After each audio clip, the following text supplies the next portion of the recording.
திருப்பதி திருமலையில் இன்னும் பூஜை தீபாவளி நேரங்கள் கூட மணி அடிக்க மாட்டாங்க. ஏன் மணி அடிக்க மாட்டாங்கன்னு பார்ப்போமா?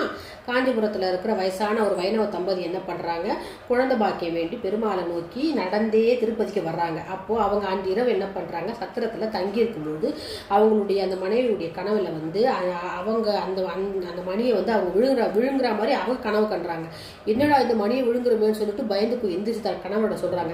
இப்படி பேசிக்கிட்டு இருக்கும்போது திருப்பலை சன்னதியில் வந்து ஒரே சத்தமாக இருக்குது. என்ன சத்தமாக இருக்கேன்னு போய் பார்த்தா அங்கே மணியை காணாம எல்லாம் தேடிக்கிட்டு இருக்காங்க. அப்போது வந்து பெருமாள் ஆசிரியராக சொல்கிறாரு, அந்த மணியை யாரும் தேடாதீங்க, அந்த மணி எப்படின்னா புரட்டாசி சிரவண நட்சத்திரத்தில் அந்த மணியாக ஒரு அற்புத மனிதராக வேங்கடநாதன் என்ற பெயரில் இவங்களுக்கு பிறப்பாங்க, அவன் மணிமணியாக பேசுவான் அப்படின்னு சொல்கிறாரு.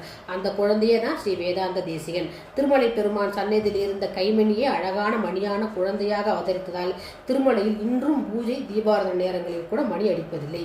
மாயவன் சன்னதியிலும் மணி அடிப்பதில்லை.